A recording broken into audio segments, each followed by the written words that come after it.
Alright, so let's go ahead and discuss the path section here in Shortcuts a Lot 2. I'm going to show you how to use all of these different features, okay? The first one we're going to talk about is union, okay? So as it suggests, what we're going to do is we're going to take two objects and unite them.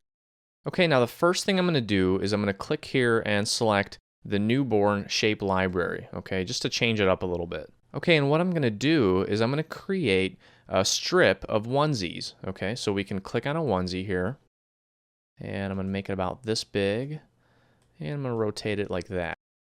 Okay, now I'm going to take this one, and I'm going to go to Edit, Copy, and then I'm going to paste. Okay, so now I've got two of these, but now I'm going to take this one and rotate it this way. Okay, so now I'm going to overlap them. Okay, so now I'm going to take one more, and instead of going to Edit and hitting Copy there, as long as I have it highlighted, I can right-click and go to Copy, and then I can go ahead and paste. Okay, so that's that. Okay, it looks like maybe I want to just not angle it as much. Okay, so there we go. We've got a little strip going here.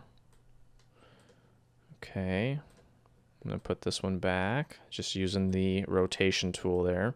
Now, as we've discussed in a previous tutorial, you can highlight all of these and weld them, and they will cut as one solid piece.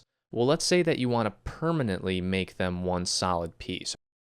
Welding simply allows you to cut them as one solid piece, but it keeps all of the individual items separated. Let me show you what I mean.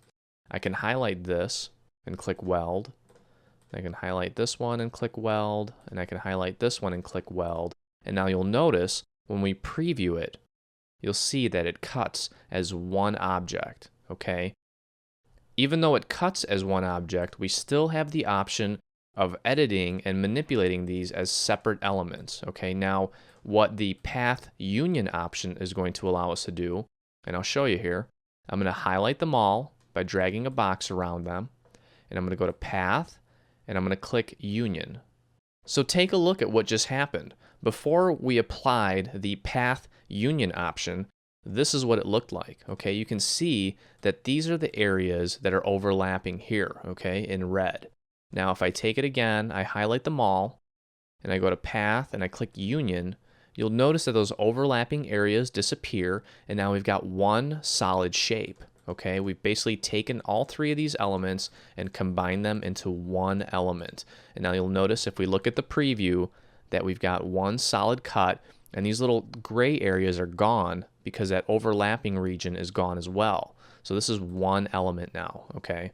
So that's what the union allows you to do. It allows you to take any objects that are overlapping and convert them into one solid object. So let me show you another example.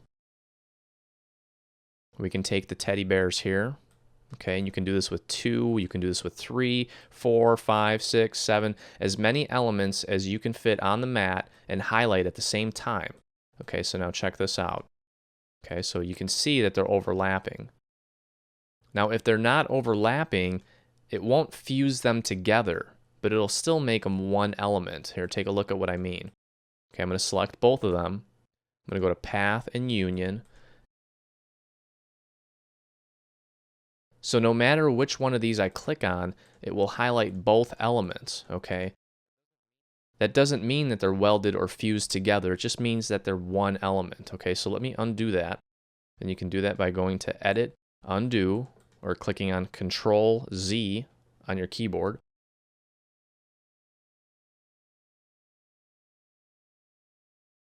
Now if I take this one and overlap it, and you can see the overlapping here in this darker red area, highlight both of these, and then go to Path and click Union, you can see that that overlapping is gone, and now we've got one element that is fused together, okay?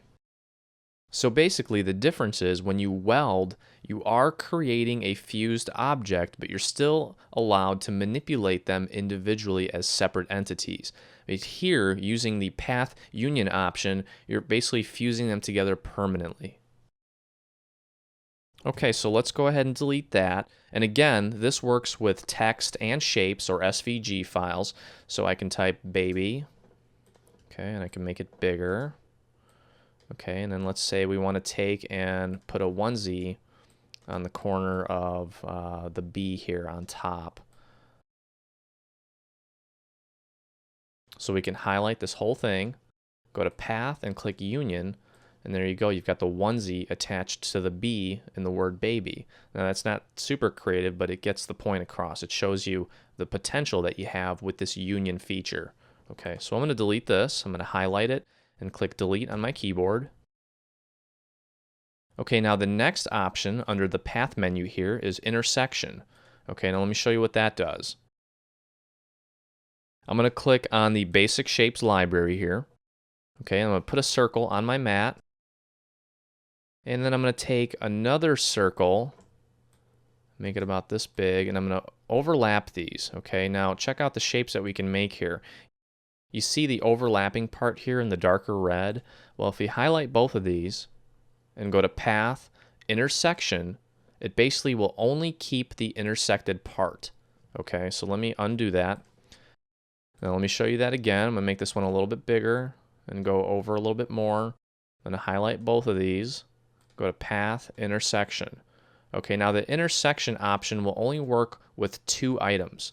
Okay, if we try to add a third one, okay, we put it here and we highlight all 3 and go to Path, it's not even available anymore. Okay, so the union will work with all 3, so you can make really cool looking shapes. That almost looks like a little thought bubble or a speech bubble. Let me show you here. You can make that like that. Make this one a little bit smaller. Make this one even smaller. And let's add one more circle. Okay. And then we can drag a box around them to select them all, or we can right click on our mat and go to Select All. And we can go to Path and click Union, and there you go. You got a little thought bubble there. The possibilities are pretty much endless with this union option. Okay, now the next option under the Path menu is Exclude, and I think you're going to be using this one a lot. Okay, what I'm going to do is I'm going to bring up a SVG file from svgcuts.com.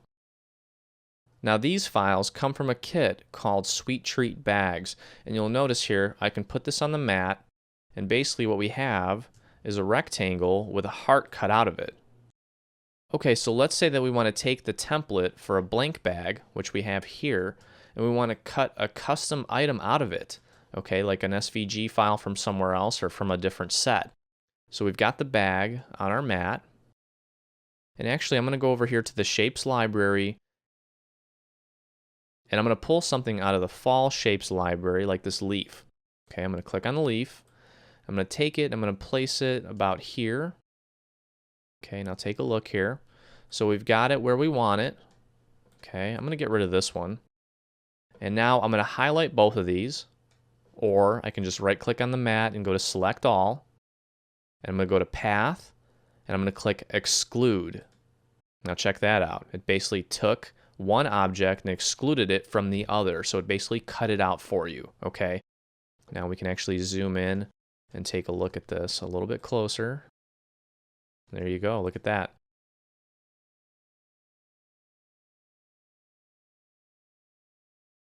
So we've basically taken a template for a treat bag and we've added our own element to it. Okay, now you can do this with all kinds of stuff. Let me show you another example here. Okay, so I'm going to get rid of this and I'm going to go back to the heart. Okay, so I'm going to place a heart on here. And I'm going to place another heart here. Okay, and the first thing I'm going to do is highlight both of these. And I'm going to go to Path and I'm going to union these. Okay, so I'm going to basically fuse them together as one. And I'm going to make it a little bit bigger. And now I'm going to take and find a really nice font.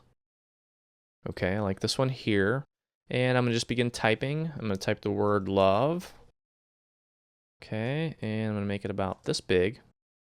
Place it right here. And now I'm going to select all. And I'm going to go to Path. And I'm going to click Exclude. Now check that out. It just cut the word love out of a heart.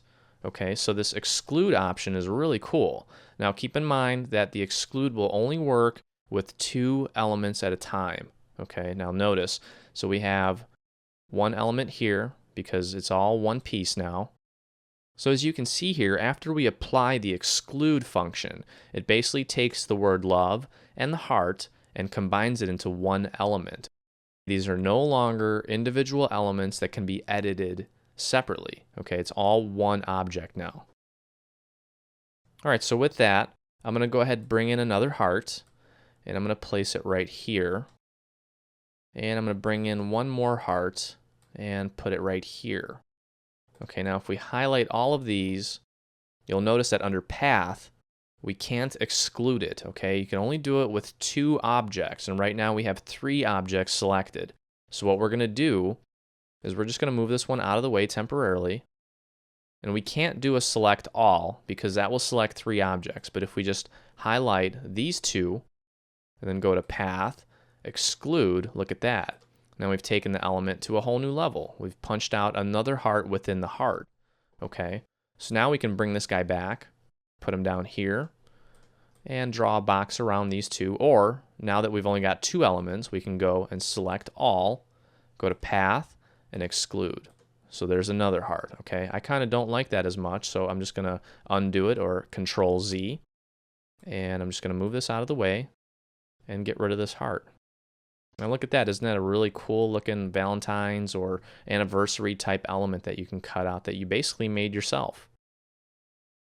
Okay, so I'm just going to go ahead and start with a fresh mat here. And I'm going to place another heart on my mat. Okay, and I'm going to place one more heart on my mat. And I'm going to put them side by side like this.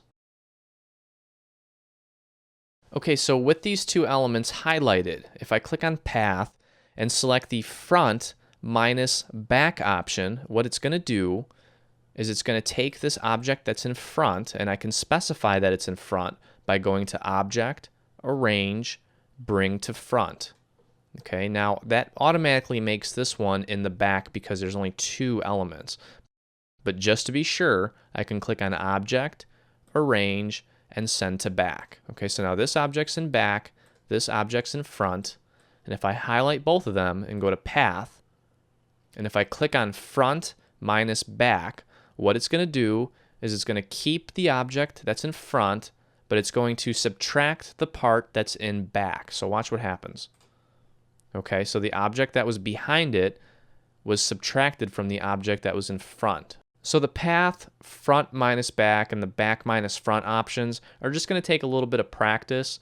And if you don't get it right the first time, just remember, you can always go to Edit, Undo, okay, and highlight them again, and try the other option if the other option is what you're looking for. But basically what it's going to do is it's going to take one element and subtract that from the other element. So let me show you again. I'm going to highlight both of these, go to Path, and do a front minus back. So the object that was behind the front object was subtracted from that front object, okay?